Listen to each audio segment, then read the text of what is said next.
The greatest adventure is what lies ahead. Today and tomorrow are yet to be said. Hello everyone, No One of Consequence here, back again with a new video.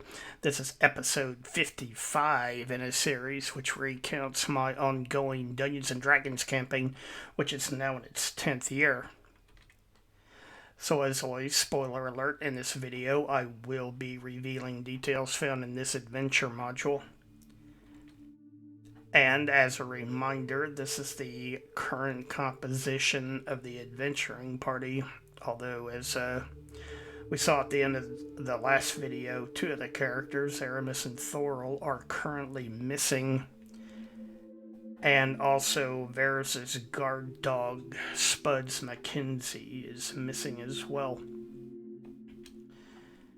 So where we left off last time, Varys had once again gotten trapped by the purple tentacle wall and had used a holiday item, the rainbow slide, which Niobe had given to him so he could escape. And he did so just in the nick of time with only one hit point left. So this left the characters back in the same position as they were before regarding trying to decide what to do next. So the characters went back and reviewed their mapping up to this point, and pointed out here is the giant blacksmith shop, which they had previously explored. And then the first set of prison cell doors that they had explored, you can see here, the first one had those gnolls, second one was empty. The third one had that troll. And then from there, they went to the north, and there was the cell holding the two centaurs. There, across from that was a prison cell, which turned out to be empty. Then the merchant that they rescued, and then there was, in the upper corner, there was a set of double doors that were not locked and barred like the other prison doors, so they left that for now. Going back to the west, there was the door that held the elf guards, and then finally the prison cell which held the elven princess that they rescued. And then finally back around to where they're currently located, the location of the purple tentacle wall. So they realized that that left a large blank space in the middle of this section of the map, and the characters figured that it had to contain something. And furthermore, they figured that there had to be some way into and out of that area which bypasses the purple tentacle wall. So it would take way too long to manually search for a secret door, and even searching, they might still miss it. So what the characters decided to do, Niobe gave her snow goggles Christmas reward item to Garrett. You can see the description there on the screen. And the reason they gave it to Garrett is because he's the fastest character in the group. So the plan was for him to put on the goggles and then take off running around this central area looking for any hidden doors. So the characters did that, and Garrett took off running, and pretty quickly he did find a secret door, which was located in the back wall of a prison cell that had previously been found to be empty. So after Garrett, the rest of the characters caught up with him, Garrett examined the secret door, and he realized that it operated in one direction only, and that it was impossible to open it from this side. So the characters decided that Niobe would use a jar of the Nolzor's marvelous pigment she was carrying and use that to paint an open passageway through the secret door. And the pigments, it's an old magic item, and you can read the description there on this screenshot. And where they had gotten those pigments, when they found the frost giant Jarl's secret stash of treasure located at the teleportation point. At the time, I don't think I detailed what the characters found in there, but there were several jars of those pigments, among other things, and so the characters divided those jars up amongst themselves, and they gave more than one to Niobe to carry. So it takes a full 10 minutes to use one of those jars, and so the characters decided to shut themselves up inside this prison cell, and that would hopefully prevent them from being discovered by any passersby. So once Niobe had painted an open doorway through that first secret door, it revealed only a short passage, and then that ended in another secret one-way door. So Niobe took out a second jar of the pigments and went to work again on painting another passageway through it. Because all of this door painting was taking so long, Varys decided to smoke some more of his so-called elf root to calm his nerves, and he was still upset over seeing his friends, and especially his dog, being eaten by that purple tentacle wall. A side effect of this was that Varys began to hotbox the entire party, since all of them were cooped up in this small enclosed space. Finally, Niobe finished painting a second doorway, and the opening revealed what appeared to be a human-sized living space, which was eerily illuminated with candles that radiated a purple light. And since he was still invisible, Gorbadoc volunteered to go in first and have a look around. The rest of the party lined up in the secret passageway, while the invisible Gorbadoc explored deeper into the room. Now, some of the sharper-eyed amongst you may have noticed the sudden appearance of this strange icon located amongst the party members, and this is where the campaign takes a bit of a gonzo turn. The icon is Mr. J, who is a walking, talking, anthropomorphic joint. And that character was introduced in the Doonesbury comic a long time ago. And if you're not familiar with it, or if you don't remember, you can look it up. But here are some illustrations here showing what Mr. J looks like. And in the campaign, he is a hallucination that only Varys can see, and that while he's under the influence of the elf root. He was introduced as a joke, but also so that the player who's running Aramis and Thorol would have something to do, because of course both those characters are controlled by the same player, and they're both currently missing. So Mr. J was invented as a stand-in for that player. Mr. J's only restrictions were that he had to stay adjacent to Varys at all times, no wandering off by himself, And also, anything that the player said could only be heard in game by Varys.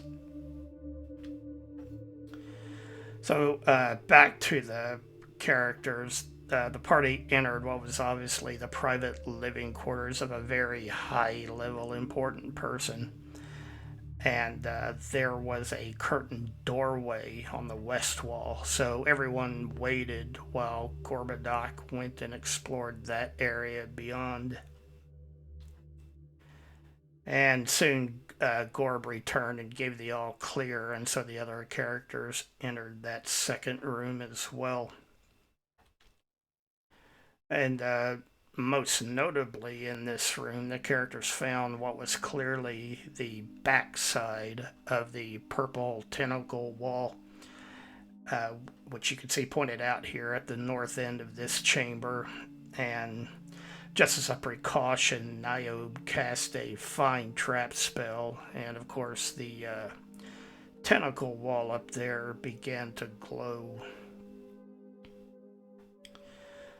The room contained a couple of small chests and other valuables, so Varys cast a floating disc spell to help carry those items. And they were also hoping that Aramis and Thorol and Spuds might be found in here somewhere, or at least their bodies. But strangely, there was no trace of them here in this room at all. So moving from that room back into the first room, the opulent bedchamber, the characters began gathering up all of the obvious valuables located here as well. There were a couple of small chests that the characters took, but there was one particular chest pointed out here that was glowing from Niobe's fine trap spell. And originally they were going to have Garrett examine it and try to determine the nature of the trap, but then the characters decided that that would take too long.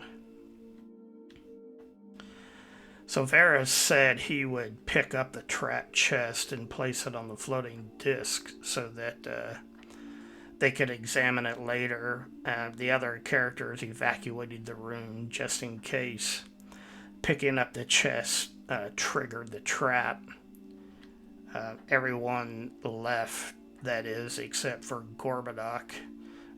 He was too busy taking a deuce on the opulent bed and then scooting across it like a dog, leaving a skid mark on it.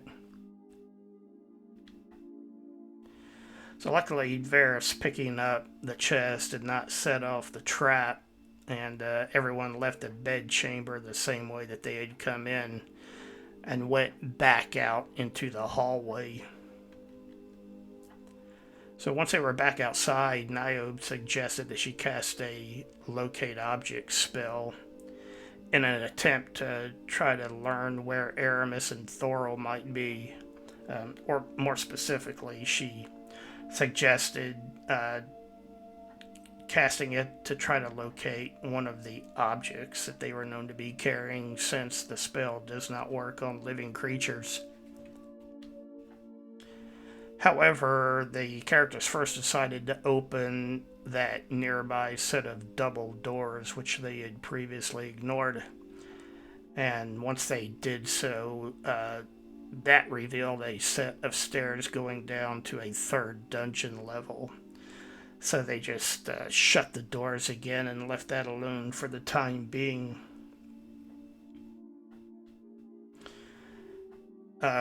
Retracing their steps, the characters knew that there were a few more prison cell doors that remained unopened down the eastern hall, so they decided to go back there.